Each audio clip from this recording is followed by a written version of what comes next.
urip komaku bangsa tepat kaya bukul apa kang griting rangga istimewa dwaja kang kakipir ora kata ingkang dwaja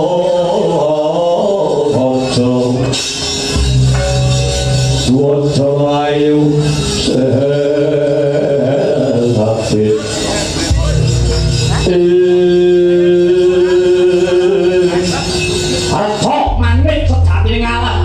sinuding ing jagat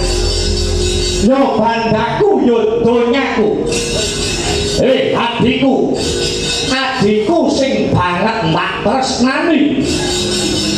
Yayi Kumbakarna ana dawuh apa Kakang Dasamuka ya Kakang Rahwana Jami Jadi waku Kumbakarna paman patih prahasta paman wonten dawuh tinimbalan anak angger amijingken paman ing pepatihan kula pun prahasta marmane Yayi Kumbakarna kang sarta paman prahasta sun timbali bebasan adoh ndak awet cerak-cerak saya mbak karakterake muga yen ora ana babagan ingkang bakal bak rumpaka marang kowe sakloron ora ana liya ana ing pasewakan agung iki panjenengan ingsun Prabu Dasamuka ya Sang Rahwana Raja lagi duweni gegayuhan Dasamuka duweni idaman gegayuhanku ora ana liya Dasamuka kepengin ngelar jajahan ora ana kepengin bakal ngelar jajahan kowe kabeh padha nayukyani apa ora yen tok panjenengan ingsun Prabu Dasamuka ya Sang Rahwana Raja jumeneng ratu amba jajane akeh para raja miwang narapati sing teluk tumungkul karo Dasamuka iya Kakang aku nderek mangayu bagyo awit saka niate Koko Prabu anggone bakal angelar jajahan mung wae Kakang senadyan tok akeh para raja miwang narapati sing padha teluk tumungkul marang negara Kalengga iki sabisa-bisa aja nganti ginebak sarana peperangan awit apa awit para raja narapati kabeh kuwi mau padha gandrung lawan tembung kerukunan padha gandrung lawan tembung kautaman yen kaya ngono kuwi mung lagi gampang diucapake ana ing kaucap aku para raja narapati emoh perang mergo gandrung karo tembung rukun gandrung karo tembung kautaman ra ngono to omongan to iya Kakang Ombape Dasamuka kaya ngono kuwi jenenge ora perwira ora kondang ora kuncana kuncarane ratu kuwi tumrape Dasamuka ratu sing amba jajane lar jajan kanthi cara adu ta sing bareng puting-puling maju ketok dadane mundur ketok kikire lanang iki lho kuwi ora malah ketoke apik ning ngarepe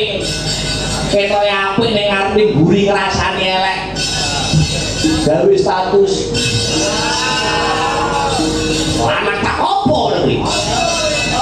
seneng kowe lanang ngono kuwi mestine ora Kakang mula kuwi Ose saiki karepe Kakang Dasamuka karepe Kakang Rahwana Raja arep ngelar jajahan banjur negara ngendi sing arep kok bedah negara ngendi sing arepe kok nggo tambahan anggone Kakang Dasamuka bakal anglar jajan Kakang Gusti bakal paling pituduh kuwano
Praga ora kang sumewa kekering pasewa akan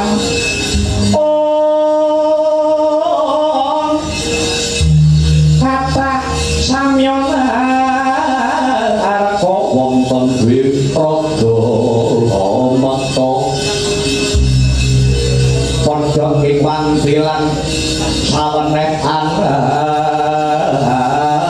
harko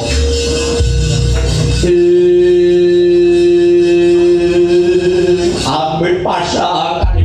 kabeh sinabeto ngilo-ilo duni tinebena saking siku dendaning Bathara Sinuwun kula ingkang sinuwun paduka sinuwun kawula nok-nok ora mangling tak waspadakake iki kaya buta apa-apa kawula nok-nok perlu niki derek sudi amastani kula punten nungguh muka padha becik sak tengahipun nungguh muka inggih awit kasembuh rekahange supa duka sinuwun harjo piswaran kula boten langkung kula ngaturaken sembah pangabekti tandha pengajian jimawan tuantu mugi kunjuk sahandap padha paduka sinuwun kowe dalah ya pangabekti wis tak tampa gawe lega gambira kasingsun kamu sakwise satata anggonmu sowan mereka paduka apa kuwi gatine kok muga sewat negara kok iki sinuwun paparengku munjuk atur sowan kula kautus lawan ingkang raka sinuwun ing Lupawala kinang ngaturaken nawala unjuk wonten ngarsa paduka ingkang sinuwun rabi basa muga ora wonten dawuh kowe dititipi layang karo ratu Gustimu akan Banapati kian maneh marang basa muga lakar kasinggihan dawuh pangandika paduka kowe layange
Johan mawi ngowengi Wato takone lapi Metambit ondarandir Nantang perkara Wis maling lakukan paling jagat Lakukan bumi panas paling dadel Asukat paling bawono Yang sak akan berhati Apa orang ngerti Apa orang kulak harta dolpan lu Dosa muka ratu rakuat pambu tantang Lah kok ngelingke kalau dosa muka Ojo temukakan baru kali dewa medun tampyak Gawa gaman berdek Orang bakat jaman gaki segala niati dosa muka Bahwa dia puwe kadono pati ngeremeke tantara bedak Lokopo Pindah kabeh Pindah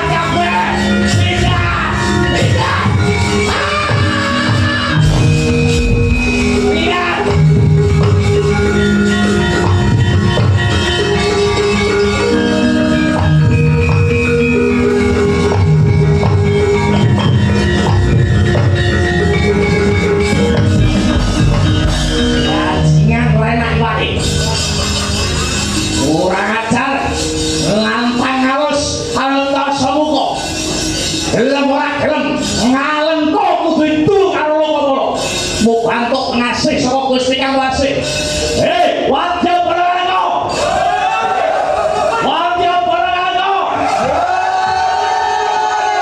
akhirnya si buka-buka ora kurjalan ini wakon lanangnya kalau kaman Raden Wahir sing daging bakok wajah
sawetara suwe anggonku lan kowe kabeh nunggu marang tekane sikuh mukuh ingkang dinuta sinuwun Prabu Danapati saperlu kirim nawala kang surasane tulis sinuwun Danapati masrahake negara Lokapala saputuhe marang Prabu Dasamuka krana sinuwun Danapati banget ngeman marang rasa kaseduluran ing pamrih supaya Prabu Dasamuka mendhakake sifat angkara murkane sifat nista budi tandala apa maneh kabar sebar pawarta Kuswarata manut kabare mbok bakul sinambi wara kalamun ratu kalampok diraja ya kuwi si Dasamuka bakal ngrangsang wujude kayangan Suralaya mangkaten Raden Patih ya pancen bener nanging kula nunggu datang kabaripun Gomuka kok kula anggraita tangeh kelakone sinuwun Prabu Dasamuka badhe mirengaken menapa ingkang dados pitutur kang sarta pituduhipun sinuwun Prabu Danapati maknane kepiye Goh Lambo awet sampun dados lagu lagon lagianipun Ratu Ngalengka Diraja Prabu Dasamuka menika sampun kondhang kaonang-onang kajuara saindenging jagat raya ing reh kamurkanipun wegah nampa warah nampik pitutur becik duwa piwulang utama tak kira iki mengko bakal ya kaya mengkono nanging sadurunge pasulayan dadi prayoga ngenteni luwih dhisik ngenteni tekane si Gomuka ora ingkang sowan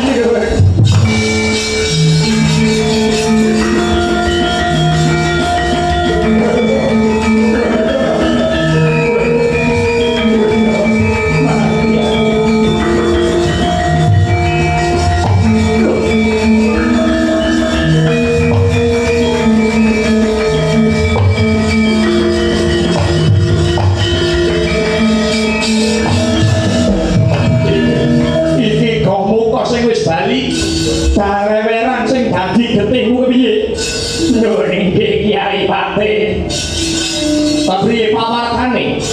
anggonmu kirim nawala ana ing negara Ngalengka Diraja lan dadi gubras getih sing dadi ragamu dagar wikar ambabar pirang Kyai Patih maknane kepiye Prabu Dasamuka pranyata mboten urun anampi menapa ingkang dados dawuh pangandikanipun nuwun inggih sinuwun ing Lokapala Prabu Danapati nanging malah Prabu Dasamuka badhe adu ta sing bareng kuleting kulit badhe ngebak peperangan wonten negari Lokapala Kyai Patih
Prabu Dasamuka Goh Lambo kados pundi Kyai Patih Suragati kados pundi Kyai Patih paleken rasamu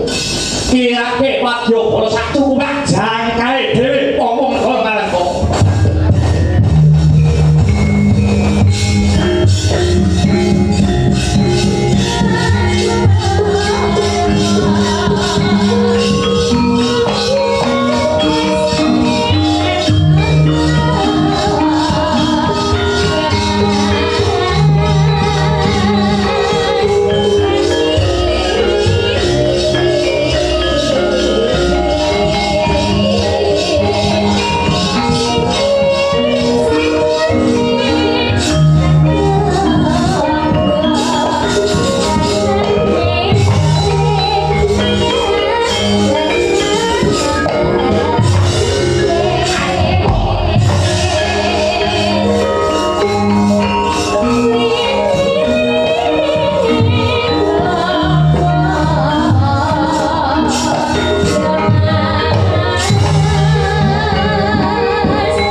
Kudu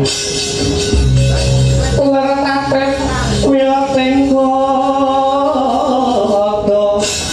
Om dan mangkong mangontani bintang sangat jimicil latinya ketali wus terus suraya kaya buta singa gil Prabu sandangane sapa iki warung Patih lupa kula Hanindra aku Hanindra pancen bener prajurit sebelas papan payunge wekdar kaya jamur barak tumbake nerang aku jatian alam sapa wae sing dadi kekasihmu Renggung pangkatku pakai sekarang gustiku sinuwun Prabu Dasamuka ya Ponojo bintang samudra ya sing mburi whisky samudra mburi dewi mensen samudra bola bali negarane wong elek jenenge isi ning rompen apa kamu bedak lo ngopo anggepe opo ratu gustimu sing jenenge Sintanapati wani ngendhake kang dadi tumindak kang sapa pangartine ratu Gusti Prabu Dasamuka wis jaman lumrahe wong kuwi ngelingke babagan kabecikan lan kautaman oh rek sing tak golek ratu Gusti Japuramu sembodo ingkang jinangka bedah lokapala kang sarta nemone ratu Gusti Prabu Dasamuka lan wis pecah dadane ilang nyawane Hanindra kitane kanan ora bener majok para ngarsa lekane atimu lekan oleh momongan pukul oleh pacaran paling tatan raja tumpang so tebak dan kamu sakit kalau cokak untuk soal Hanindra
malane rat-rat jagat dilak-lek upas paring janjana sukretaning bawana setan membo manungsa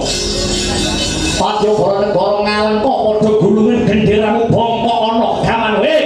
Banendra sacindil-cindil abane 1000 bareng maju 100 bareng ambles ibarate wong negara pring aja mbok pilih sing lempeng-lempeng iki diangkele Padyabara Nalendra kanggo diraja putra Semurah Karaja ora nganti sepugil dilakula Brahmapala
Yo, jarine wong-wong pancen kaya mengkono. Sing kepisan diapur kok jari wong-wong iki lho. Titis Wisnu raine tetek melek. Kowe ayo mendak, ayo kowe baliyo ning Alengka. Aja gawe geger mapan ana ing negara Lokapala. Ana paribasan rukun nang gawe santosa trah agawe duprah malah dalil.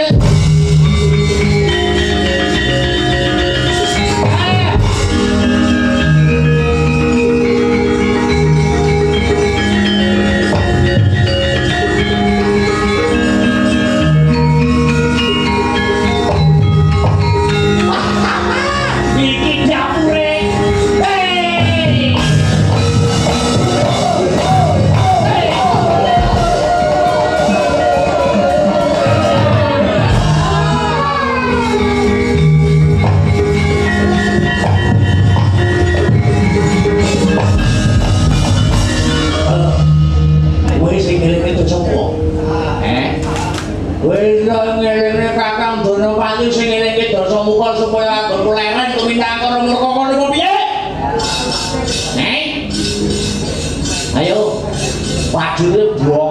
wis babatan Pakcik.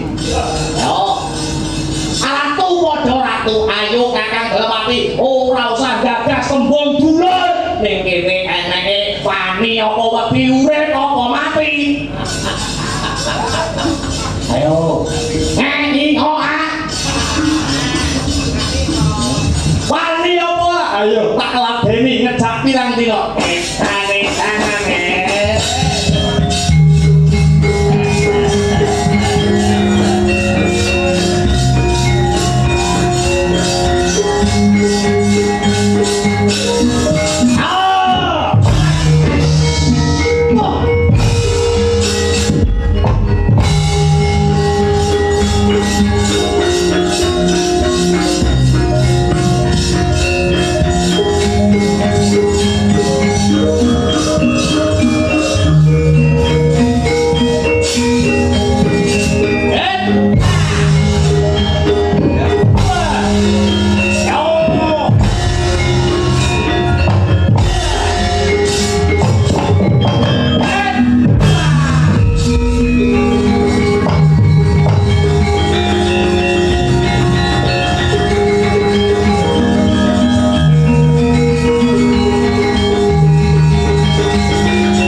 Aku jane mbleh nganggo pedangku kaya mentolak babat gulumu aku ngeman pedange.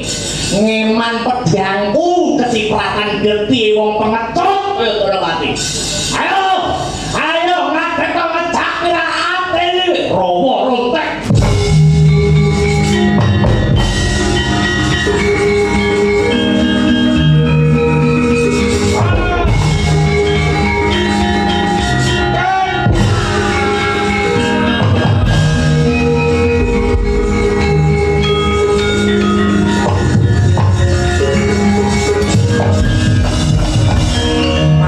Hati makan gagak batangmu welah wala Pancasaya.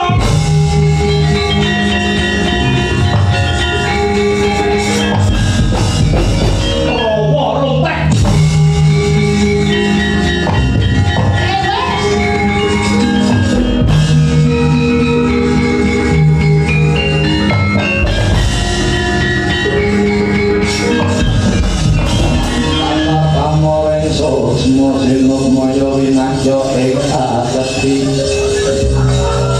Sini pentelenge kalbu pambukan yang warono.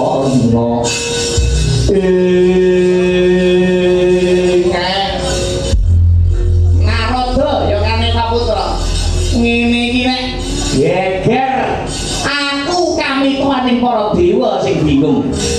Anggere nek geger mesti kami tuwa sing bingung. Sing siji Pancasaya, sing loro Rama Soktek.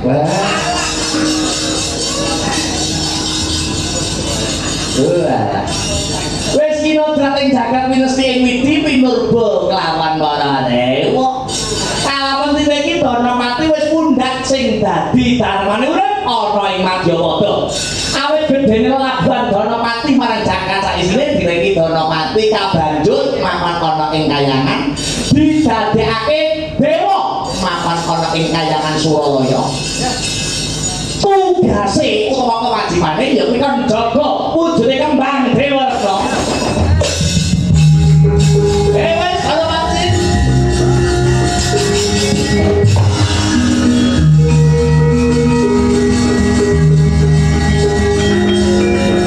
Ayo, wis.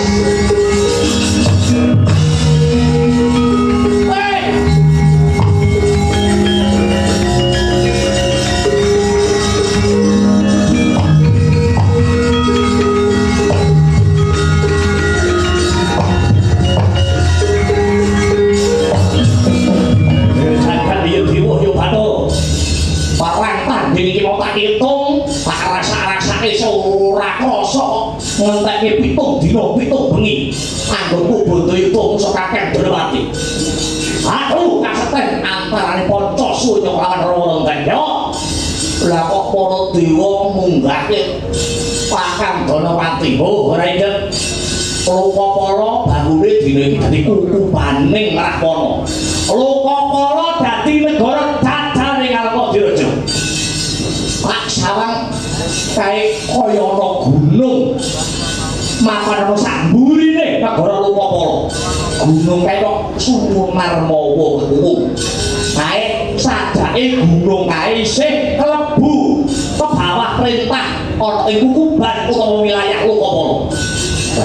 Elok man Lokapala. Nek duwe gunung sumunar mawa ketuwung. Ya, kakak paranane apa sing mari sumunar.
Nanging bareng aku tekan gunung Lokapala saklebatan aku weruh wanita Sulistya ing warna selawase aku urip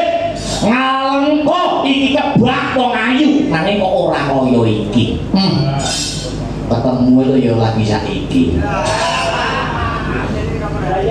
ora wong ayu aku takon karo kowe iki sejatine sapa iya ora ngono lho kowe ngerti aku ya kowe ratu Ngangkoti Raja Rahwana Raja bener aku Rahwana Raja sumurupa aku widodari kayangan sesilihku Bathari Sriwidawati iki kowe iya layak bisa ngluluhke atiku sing lagi makan tar-kantar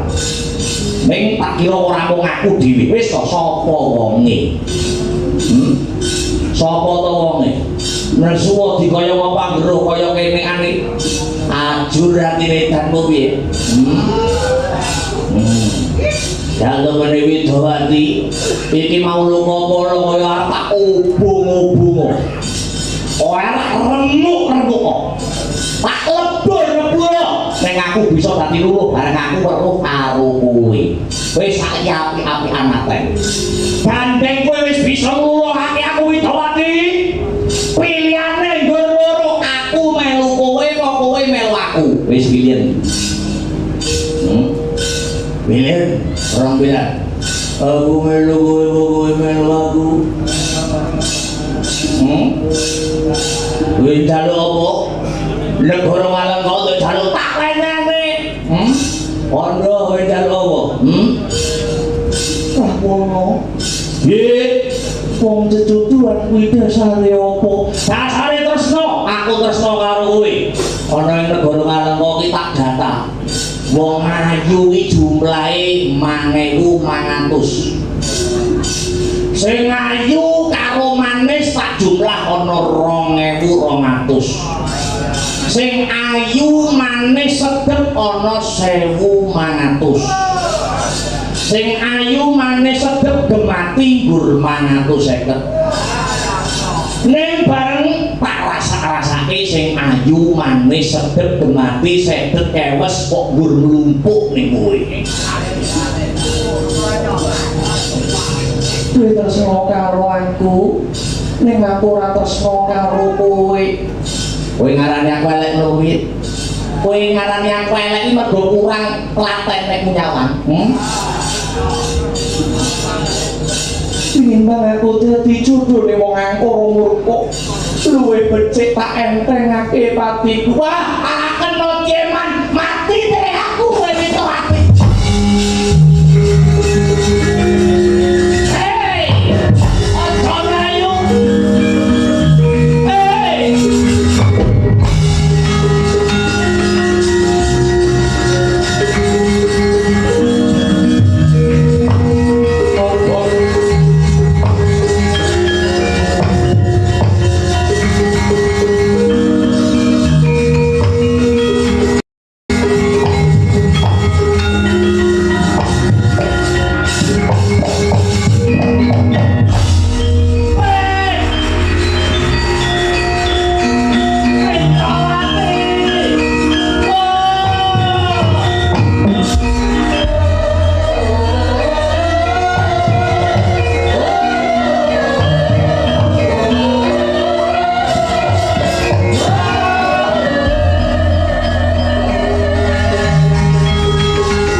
uripku sak utuhe bakal tak entekke